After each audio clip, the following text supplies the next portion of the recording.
Seorang petarung jalanan yang selalu menghabiskan waktunya hanya untuk berlatih, dan bertarung. Sebelum kita lanjutkan ceritanya, jangan lupa subscribe, like, and komen-nya.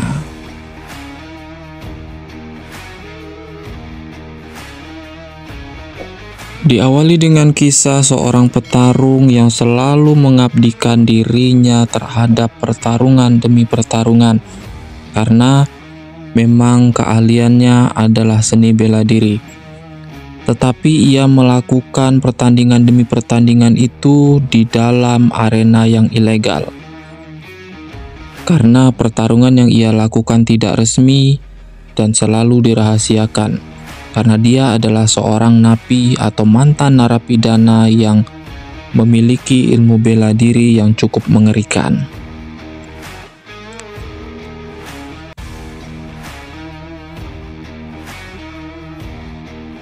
Ini dia sang jagoan kita sebut aja jagoannya, kita nggak bisa nyebutkan namanya. Oke, dia ini sebenarnya taat banget sama agamanya. Tetapi ia adalah seorang petarung jalanan, petarung ilegal.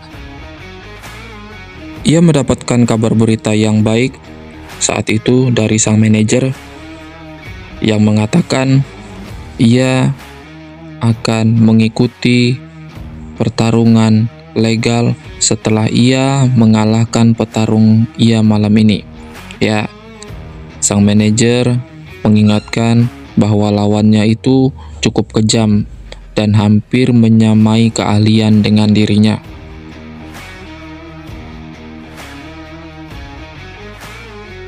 Ia berusaha memanfaatkan situasi pertarungan malam ini untuk memenangkan pertarungan tersebut. Karena dengan alasan dia harus memenangkan pertarungan tersebut, karena kita memang tahu sejak awal dia menginginkan pertarungan yang legal. Dia menginginkan menjadi atlet resmi. Malam itu memang ia melakukan pertarungan memang sangat baik. Tetapi dengan ambisinya yang terlalu berlebihan, justru ia tanpa sadar menghabisi lawannya. Memang itu unsur kecelakaan di dalam pertarungan, tetapi karena dia terlalu ambisi, terlalu emosi, dia tidak menyadari bahwa dia justru akan menghabisi sang lawan tanpa ampun. Ia sangat senang malam itu dan ia berharap dia akan menjadi seorang petarung yang legal. Tapi tanpa ia sadari, saat ia melihat lawan tandingnya tadi sekarat dan ingin dibawa ke rumah sakit, saat itulah ia merasakan penyesalan terhadap perlakuan yang ia lakukan. Dia teringat akan kalimat pendeta tersebut, bahwa jalur dan jalan yang ia jalani adalah yang dilarang oleh Tuhannya. Dia menyesal, benar-benar sangat menyesal. Lalu ia bertanya kepada sang manajer, bagaimana keadaan sang lawan tersebut, bagaimana keadaannya? Apakah dia baik-baik saja? Lalu sang manajer berkata, lawannya tadi malam meninggal dunia akibat pertarungan tersebut malam itu. Lalu ia bertanya, dia meninggal di pertarungan tersebut karena hal apa? Sang manajer menjawab karena pukulannya terlalu keras dan ia mengakibatkan geger otak, pendarahan di kepalanya. Di sisi lain kita perkenalkan ini adalah sang istri dari lawannya malam itu. Sang istri berduka karena meninggalnya sang suami di dalam pertarungan. Sepeninggalan sang suami, ternyata mereka terlilit banyak hutang.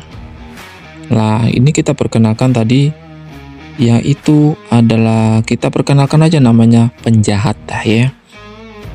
Penjahat ini menekan sang istri lawan tadi, menekan sang perempuan ini untuk menuruti keinginannya untuk membayar hutang-hutangnya. Biasalah ya, laki-laki hidung belang udah tua. Ya, Di sini sang jagoan sudah tiba di tempat tujuan. Dengan niat baik, ia ingin meminta maaf atas kecelakaan di dalam pertarungan malam itu kepada sang istri lawan tersebut. Ia mengalami beberapa pemeriksaan di perjalanan. Di dalam pemeriksaan tersebut, dia lolos dalam pemeriksaan meskipun paspor yang ia miliki adalah paspor palsu. Dia sudah menuju ke tempat tujuannya, dia mulai mencari penginapan. Dia mendapat penginapan yang cukuplah untuk ukurannya satu orang ya, mendapatkan kamar, dan setelah itu ia membereskan barangnya dan melihat kembali amplop yang ada di dalam tas milik lawannya tersebut. Karena ia berniat mengembalikannya. Ia mencari alamat itu dan ia menemukan di suatu tempat dan ia menemukan sosok wanita yang memang ia cari. Yaitu sosok wanita tersebut adalah istri dari lawannya malam itu. Ia mencari tahu. Ia berusaha ingin berbicara langsung dengan wanita tersebut tetapi ia dihalangi oleh sang penjaga. Ya, sang penjaga ini adalah anak buah dari bos penjahat tersebut. Ia berusaha tetap mencari tahu di mana wanita itu bekerja saat malam hari. Ini termasuk arena pertarungan ilegal juga yang ia datangi, tapi termasuk nightclub juga lah ya. Ternyata wanita tersebut bekerja untuk sang penjahat demi membayar hutang-hutangnya menjadi pelayan atau pengantar minuman di malam hari di klub tersebut. Sempat beberapa detik, beberapa saat, sang jagoan melihat pertarungan demi pertarungan di arena tersebut, tetapi dia memang tidak memfokuskan terhadap pertarungan. Dia memang berniat untuk mencari wanita tersebut. Dengan niat baik, dia ingin berbicara baik-baik dan ingin mengucapkan penyesalannya, tetapi justru di malam itu, di saat itu juga adalah malam malapetaka yang justru akan menjerumuskannya terhadap pertarungan demi pertarungan ilegal kembali. Di klub malam-malam itu, ia dianggap sebagai pengacau dan dia dianggap sedang menggoda sang pelayan bosnya tersebut, yaitu wanita yang ia maksud untuk berbicara secara baik-baik. Tetapi sang penjaga justru memberikan keributan terhadapnya dan terpaksa ia pun melawan. Lalu tibalah sang bos besar yang kita maksud tadi, dan dia hanya memperingatkan sang jagoan untuk tidak semena-mena atau untuk tidak berlaku sesuka hati terhadap kota tersebut, karena ia adalah salah satu pemimpin kota tersebut yang cukup berpengaruh. Ia masih belum mampu melupakan dan masih selalu mengingat akan penyesalan yang ia lakukan terhadap pertarungan di malam itu. Dan kali ini dia tetap berusaha menemui sang istri lawan tersebut atau sang wanita yang ia ingin ucapkan penyesalan tersebut. Akhirnya ia menemukannya dan ia berusaha menjelaskan apa yang terjadi di malam itu. Sang wanita ingin tahu siapa lawan dari suaminya terakhir di malam itu, lalu ia berkata jujur bahwa dirinya adalah lawan dari sang suami wanita tersebut di malam itu. Dan akhirnya sang wanita tersebut emosi hingga sang wanita tersebut mengusir si jagoan tersebut ya, walaupun ya dia berkata jujur, yang namanya orang sakit hati ya wajar. Dengan perasaan bersalah yang cukup besar, sang jagoan pun meninggalkan tempat tersebut karena keinginan sang wanita. Lalu ia kembali ke nightclub di arena pertarungan yang ia temui pertama kali di malam itu.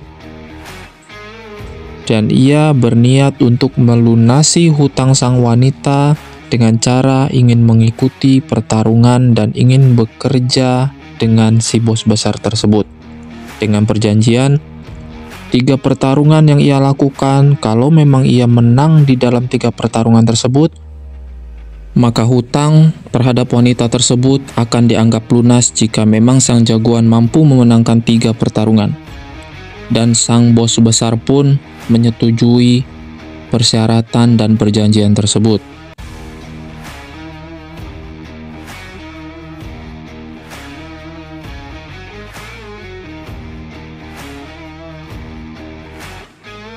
Keesokan harinya saat ia keluar dari tempat penginapan, ia dihubungi oleh sang manajer yaitu menjadwalkan bahwa dirinya akan mengikuti pertarungan legal yang sudah disiapkan dan sudah dijanjikan.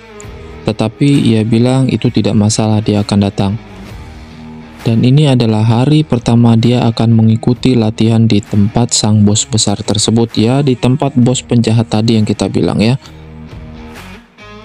Saat pertama kali ia sampai di tempat latihan tersebut, ia mengalami masalah saat latihan, yaitu mendapatkan tekanan dari para senior atau dari para petarung-petarung lama. Disitulah terjadi keributan. Dia sempat memukul sang senior dan lalu meninggalkan sang senior pergi begitu saja setelah ia memukulinya. Ini adalah malam pertama sang jagoan mengikuti pertarungan bersama si bos, sesuai perjanjian yang ia janjikan. Ia menjanjikan bahwa ia akan melakukan pertarungan tersebut dengan angka kemenangan. Pertarungan pertama dimulai dan kita bisa membayangkan hasilnya karena dengan kualitas sang jagoan, ia mampu dan dengan sangat mudah mengalahkan lawannya yang pertama di hari pertama ia mengikuti pertarungan tersebut. Ya, tidak membutuhkan waktu yang lama, justru sang jagoan mampu menyelesaikan pertarungan tersebut dengan hasil TKO. Tetapi sang bos besar justru tidak menyukai hasil dengan kemenangan sang jagoan tersebut. Justru sang bos besar memperingatkan sang jagoan tersebut untuk tidak bertindak sesuka hatinya atau untuk tidak membuat onar di tempatnya.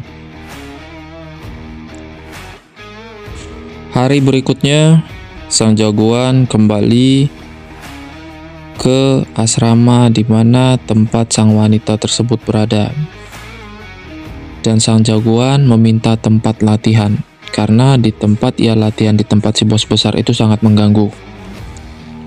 Ia pun berlatih hari demi hari di tempat tersebut. Ya, tempat latihan yang ia jalani sekarang ini adalah tempat latihan di mana lawannya pernah ia kalahkan. Ini kali kedua ia melakukan pertarungan atas si bos tersebut. Kali ini pertarungan cukup curang, yaitu 2 lawan 1. Apakah sang jagoan mampu mengalahkan 2 petarung di dalam pertarungan yang kedua tersebut? Karena apa? Karena perjanjiannya adalah 3 pertarungan dengan hasil kemenangan. Di awal ronde, dia cukup kewalahan menghadapi pertandingan yang kedua tersebut karena ini pertandingan 2 lawan 1. Dan sempat di bagian tulang punggungnya, bahkan di bagian punggungnya ia dicederai. Tetapi ia bangkit kembali karena dengan alasan perjanjian yang sudah ia janjikan tersebut dengan atas kemenangan TKO di dalam 3 pertandingan. Dan hasilnya bisa kita bayangkan, ia berhasil untuk kedua kalinya mengalahkan petarung-petarung dari bos besar. Dan niat si bos besar pun sudah mulai licik. Ia mendatangkan petarung kelas bawah tanah yang memang juara tak terkalahkan, dengan membayar beberapa orang untuk mengeluarkan petarung tersebut dan membawa petarung tersebut ke arena untuk melawan sang jagoan tersebut. Di sisi lain, sang wanita mencoba membuatkan ramuan untuk menyembuhkan punggung sang jagoan tersebut yang cedera. Ya, karena sang jagoan pun bertarung atas dirinya dan demi dirinya untuk melunasi hutang-hutang dari si perempuan tersebut. Lalu, sang perempuan tersebut membantu mengoleskan ramuan di punggung sang jagoan tersebut, tapi dengan beberapa kalimat saling bercengkrama, ternyata sang wanita pun sempat tersinggung dan meninggalkan sang jagoan tersebut. Setelah latihannya selesai, sang jagoan pun kembali ke penginapan dan meninggalkan rumah tersebut. Di dalam mimpinya, di dalam hayalannya, dia tetap melakukan atau tetap menyesali perlakuan yang pernah ia lakukan di pertarungan tersebut. Tetapi di sisi lain, sang bos besar justru mendatangi tempat kediaman sang perempuan tersebut dengan memaksakan kehendaknya agar tidak terlalu mendekati sang jagoan tersebut dengan ancaman-ancaman yang ia katakan. Tetapi sang perempuan pun tidak peduli. Di pagi hari, sang jagoan kembali berlatih dan dia mendapatkan telepon dari sang manajer untuk mengingatkan kembali bahwa jadwal pertarungan legal yang sudah ia janjikan akan dimulai esok. Bahkan, ia sudah akan dijemput sekitar jam 9.30 atau paling lambatnya jam 10. Setelah ia melakukan perbincangan dengan sang perempuan tersebut atau dengan sang wanita tersebut, mereka hanya berbicara tentang bagaimana sang suami wanita tersebut meninggal dunia saat mengenai pukulan-pukulan dari sang jagoan. Di situ pun sudah mulai timbul penyesalan yang semakin dalam terhadap si jagoan tersebut. Kali ini adalah pertarungan terakhir yang mungkin si jagoan pikir ini adalah pertarungan ketiganya, pertarungan terakhirnya untuk harus memenangkan pertarungan tersebut. Kali ini pertarungan cukup sengit karena ia mendapatkan lawan yang cukup tangguh.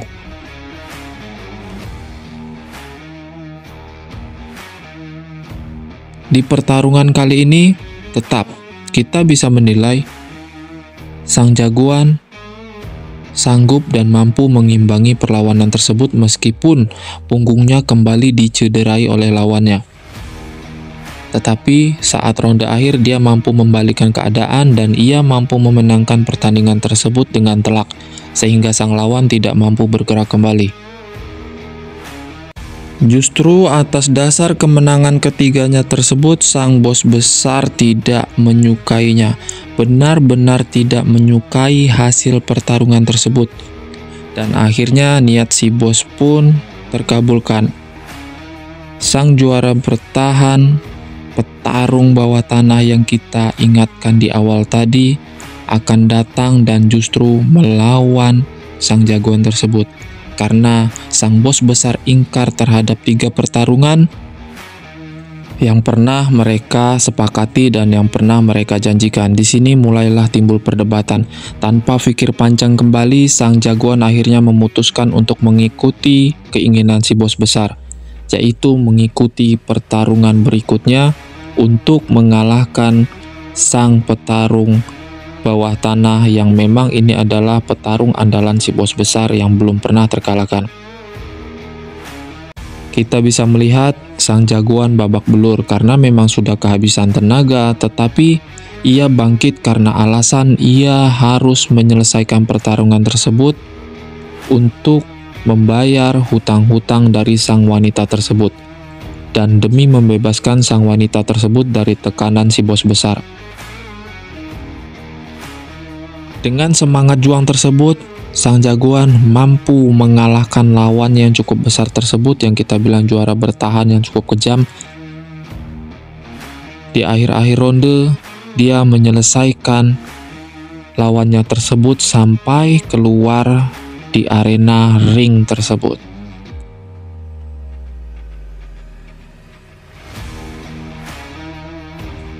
Ia bangga dengan kemenangannya, tetapi sang bos besar tidak menyukai kemenangan tersebut dan mengatur trik licik dan mengatur rencana untuk mencelakai sang jagoan tersebut. Tetapi sang jagoan mampu mengalahkan para anak buah sang penjahat. Dan sang jagoan memukuli dan menghabisi anak buah dari penjahat tersebut. Tetapi sang wanita dibawa lari oleh sang bos besar. Sang jagoan mampu mengalahkan anak buah dan kroco-kroco dari semua bos besar tersebut. Karena bos besar tersebut merasa terintimidasi, ia berusaha melarikan diri. Tetapi sang jagoan berusaha mengejarnya. Di saat inilah sang bos besar mengeluarkan ancaman ingin membunuh sang wanita, tetapi sang jagoan berusaha untuk menyelamatkan sang wanita tersebut hingga tertembak di bagian perut, tetapi sang jagoan mampu menghabisi bos besar tersebut. Di akhir cerita, sang jagoan sempat ditangkap kembali dan dimasukkan ke penjara kembali karena ia adalah buronan atau mantan napi yang kabur dari penjara. Di sisi lain, sang wanita pun memaafkan perbuatan dan perlakuan sang jagoan terhadap suaminya. Dan disinilah sang jagoan memulai kembali pertarungannya di bawah tanah atau pertarungan ilegal yang kita maksud di awal cerita di dalam penjara. Terima kasih sudah menonton dan jangan lupa subscribe, like, and komen ya.